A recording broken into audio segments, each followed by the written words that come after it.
जय श्री माताजी. आपण सर्वजण श्रीमाताजींच्या प्रतिमेकडे पाहूयात आणि नमस्कार करूयात. आपले दोन्ही हात मांडीवर ठेवायचे आहेत. श्रीमाताजींच्या कुंकवाकडे पाहायचं आहे आणि प्रार्थना करायची आहे. परमपूज्य श्री माताजी, आपणच साक्षात श्री आदिशक्ती आहात. आपणच साक्षात श्री सहयोगदायिनी आहात. आपल्या परमकृपेत आम्हा सर्व सहजी बंधू भगिनींना आपल्या निर्मल चरणी ध्यान करण्याची अनुमती प्रदान करा. आता आपण आपला उजवा हात जमिनीवर ठेवायचा आहे. डावा हात मांडीवर असेल. आपलं संपूर्ण अटेन्शन डाव्या हाताच्या तळव्यापासून सहस्रार आणि सहस्रारापासून उजव्या हाताच्या तळव्याकडे 7 वेळा न्यायचं आहे.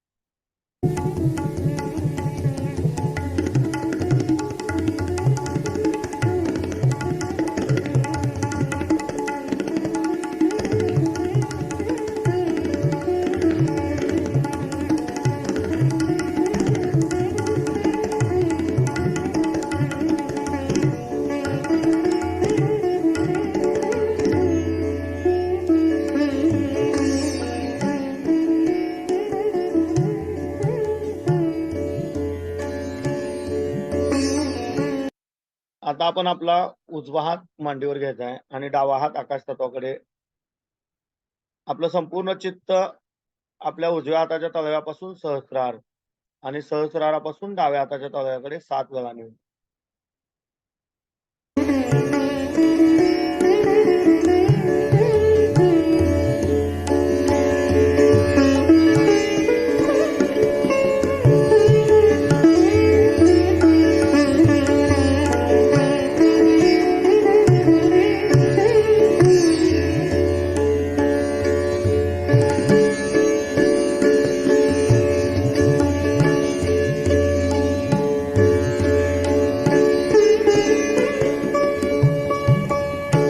आपले दोन्ही हात मांडीवर ठेवायचे आहेत.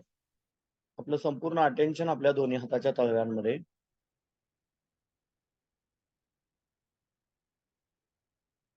आता आपण आपला उजवा हात आपल्या ओटीपोटावर डाव्या बाजूला ठेवायचा आहे. परमपूज्य श्री माताजी, आपल्या परमकृपेत कृपा करून आपण आम्हाला शुद्ध व निर्मल विद्या प्रदान करा. परमपूज्य श्री माताजी, आपल्या परमकृपेत कृपा करून मला शुद्ध आणि निर्मल विद्या प्रदान करा. आता आपण आपला उजवा हात आपल्या हृदयावर ठेवायचा डाव्या बाजूला. परमपूज्य श्री माताजी, आपल्या परमकृपेत मी केवळ एक शुद्ध आत्मा आहे. परमपूज्य श्री माताजी, आपल्या परमकृपेत मी मन नाही, बुद्धी नाही, शरीर नाही, अहंकार नाही. मी केवळ एक शुद्ध आत्मा आहे.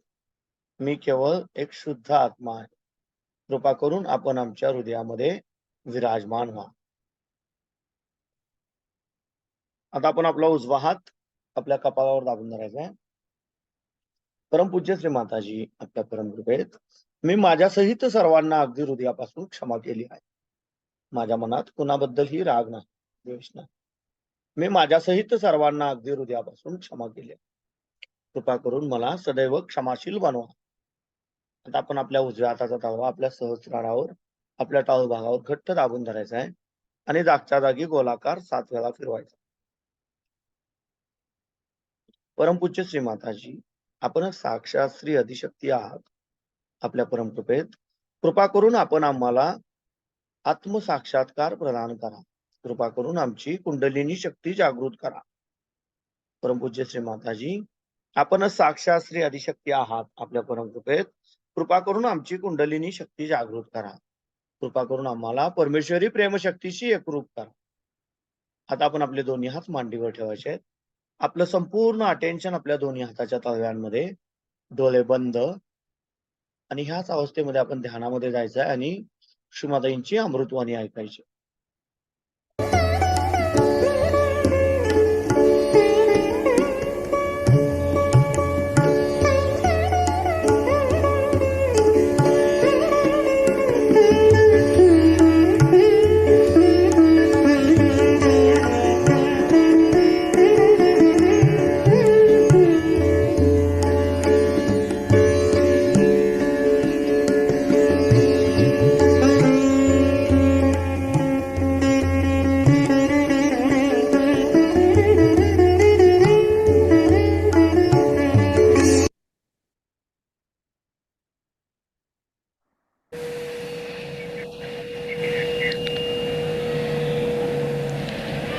मागच्या वर्षी आम्ही इथे आलो होतो, आणखी सहयोगाबद्दल लोकांना माहिती दिली होती. आता आपण असा विचार केला पाहिजे की ह्या जगामध्ये आपण आलो ते कशासाठी. त्याबद्दल आपल्या मनामध्ये पुष्कळ भ्रम आहे. तो विचार आपण करू नये असे पुष्कळांचं मत आहे. कारण असा विचार करून फायदा काय होणार, आपल्याला पुढचं काय ते काय माहीत नाही. पण जर आपण लक्षात घेतलं तर अनेक हजारो वर्षापासून आपल्या देशामध्ये, विशेषतः या महाराष्ट्रात ह्या संतभूमीमध्ये संतांनी असं सांगितलेलं आहे की अवघाची संसार सुखाचा करीन. इतकंच नव्हे तर पसायदान म्हणून जे काही ज्ञानेश्वरांनी लिहिलं आहे ते सुद्धा वर्णन आपल्याला खरं वाटत नाही की जो वांछील ते तो लाहो, हे कसं होणार, याला मार्ग काय. जी वर्णनं अशा परमेश्वरी साम्राज्याची आपल्या शास्त्रात करून ठेवली आहे, त्यासाठी मनुष्य नेहमी धडपडत असतो की असं साम्राज्य आलं पाहिजे. पण ते येणार कसं. आता कम्युनिस्ट लोकांचं असं म्हणणं आहे की मार्क्सवादी लोकांचं असं म्हणणं आहे की मार्क्सने अशी रचना केली होती की असे विशेष लोक तयार होणार आहेत की ज्यांना गव्हर्नमेंटची गरज नाही, ज्यांना पोलिसांची गरज नाही, ज्यांना कशाची गरज नाही. पण ते कसे होणार त्याचा कुठे कोणी उल्लेख केलेला नाही. ते कसं घडून येणार आहे, असं होणार तरी कसं. म्हणून त्यांनी जबरदस्ती केली, कसं तरी करून कम्युनिझम आणला. पण त्याचे काही फायदे झाले नाही, मनुष्य होता तसाच आहे. तेव्हा त्याला काहीतरी कारण असलं पाहिजे. ते कारण असं आहे आपलं अज्ञान. आणि हे अज्ञान एवढ्यासाठी आहे की कुंडलिनीबद्दल उघड करून बोलणं झालं ते आपल्या महाराष्ट्रात ज्ञानेश्वरांनी केलं. त्यांनी 6व्या अध्यायात सांगितलेलं आहे की कुंडलिनी ही चक्रवर्तीची शोभा आहे आणि ती एकदा जागृत झाली म्हणजे मनुष्याला परमार्थ मिळतो. परम अर्थ, त्याला अर्थ लागतो, तो समर्थ होतो. पण ही कुंडलिनी जी 6व्या अध्यायात वर्णिलेली आहे ती आपण का जाणत नाही. कारण 6व्या अध्याय वाचायचा नाही असं सगळ्यांनी सांगून ठेवलेलं आहे. का वाचायचा नाही असा आपण प्रश्न विचारत नाही. आपल्याला कोणी सांगितलं वाचायचा नाही म्हणजे वाचायचा नाही. कारण त्यांना कुंडलिनी म्हणजे कशाशी खातात ते माहिती नाही. तेव्हा जे लोक देवाच्या नावावरती पैसे कमवतात, देवाच्या नावावरती प्रवचनं करतात आणि तुम्हाला सांगतात की देव असा आहे, देव तसा आहे, असं साऊंड बेटा. तर असे जे लोक आहेत त्यांनाही विशेष करून कुंडलिनी म्हणून काही वस्तू नाही असं सांगितलं.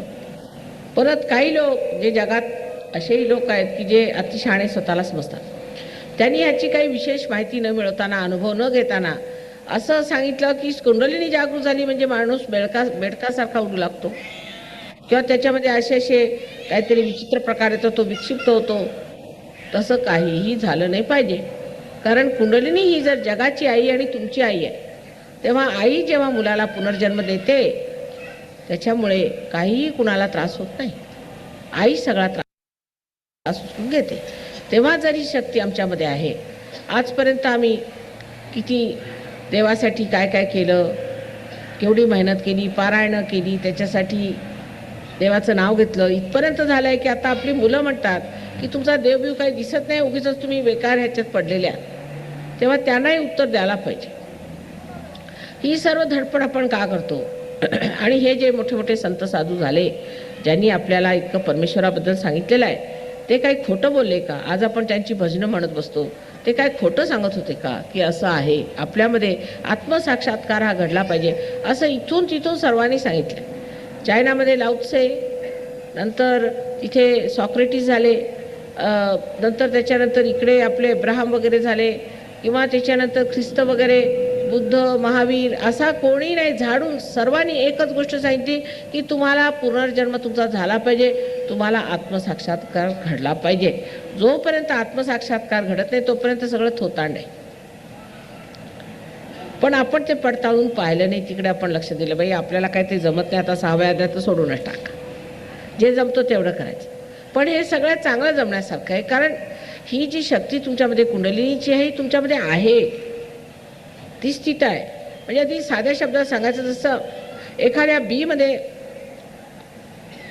त्याचा अंकुर असतं, स्थित असतं सुप्तावस्थेत, तशी ही कुंडलिनी तुमच्यामध्ये आहेच.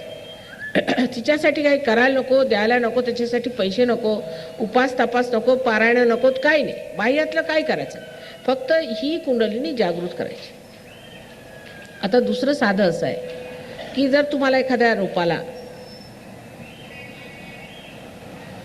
किंवा एखाद्या झाडाला जागृत करायचं असलं किंवा एखाद्या बीतनं एखादं रोप काढायचं असलं तर काय करता तुम्ही? त्या बीला तुम्ही नुसतं असं जमिनीत घालता की आपोआप सहजच ते घडतं. सहज म्हणजे तुमच्याबरोबर जन्मलेलं आहे, तुमच्याबरोबर जन्मलेली ही शक्ती आहे, ही तुमच्याबरोबर तुमच्यात असलेली ही शक्ती आहे. त्याच्यासाठीच म्हटलं तुझं आहे तुझं पाशी, ही संपदा तुमच्याजवळ आहे. ही सगळी गोष्ट तुमच्याजवळ असताना तुम्ही स्वतःचं हित का मागत नाही?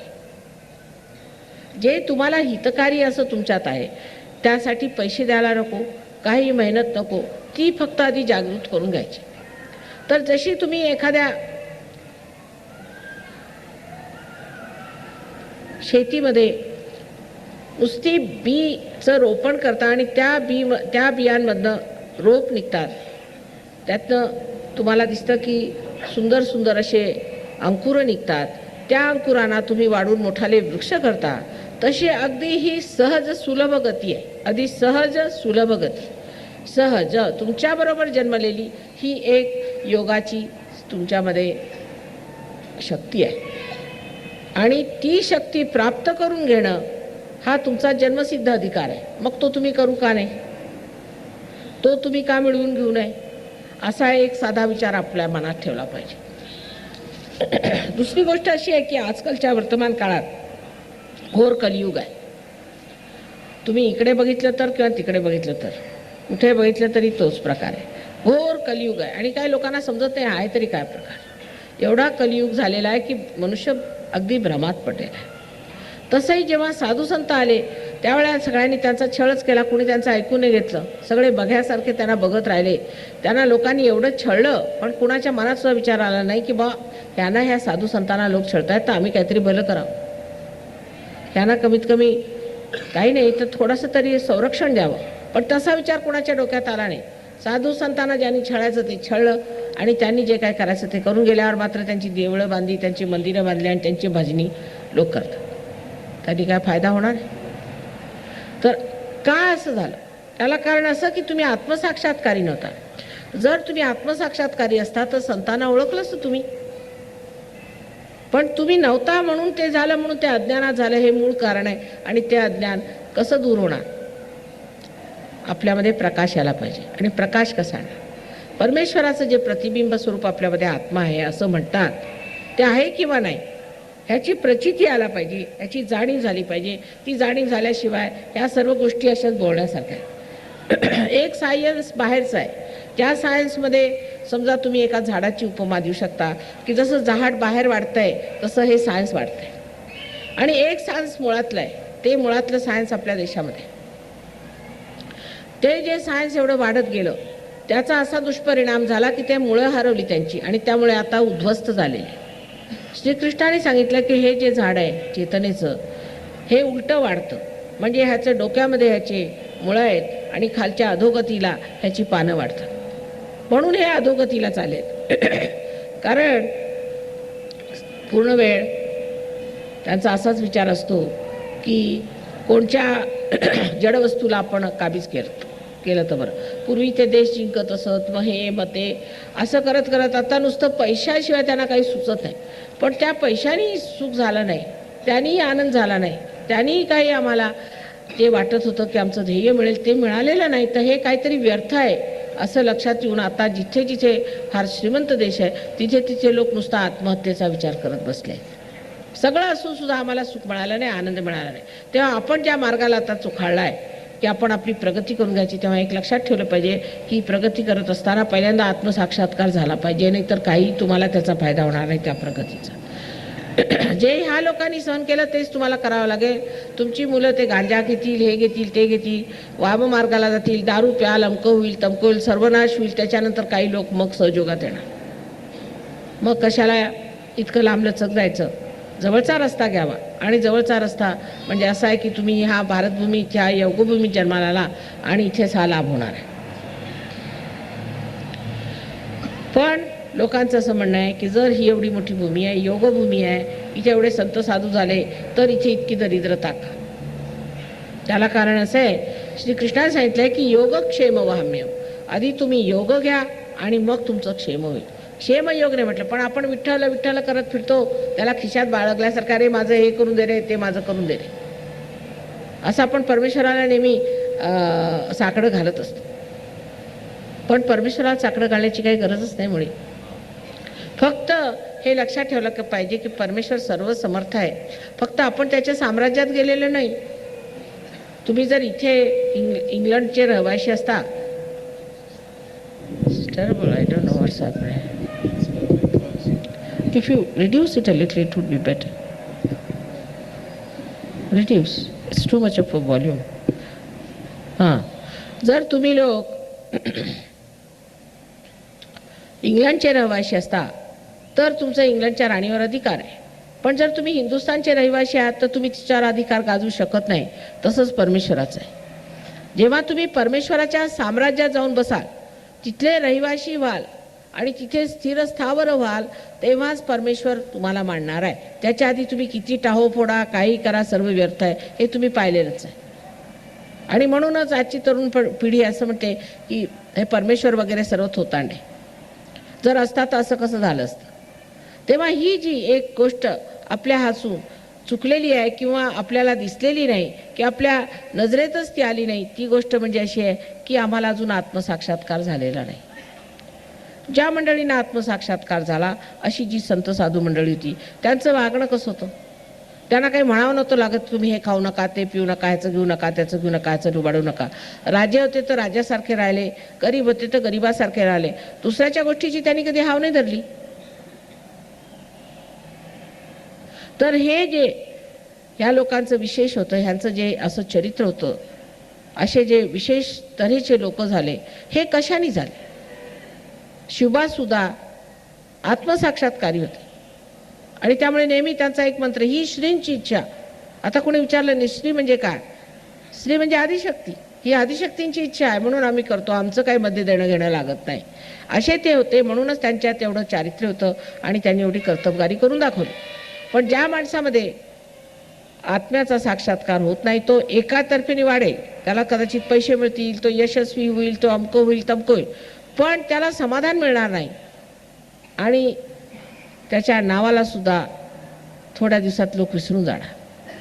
म्हणजे आत्मसाक्षात्कारी झाली, जरी ते अगदी सर्वसाधारण लोक होते, तरी सुद्धा त्यांच्या नावाने लोक दिवे लावतात आणि त्यांची पूजा करतात. म्हणजे हा आत्मा आहे तरी काय, हे आपण जाणलं पाहिजे. हा आत्मा म्हणजे आपल्या हृदयामध्ये जे परमेश्वराचं प्रतिबिंब पडलेलं आहे, ते संपूर्ण सत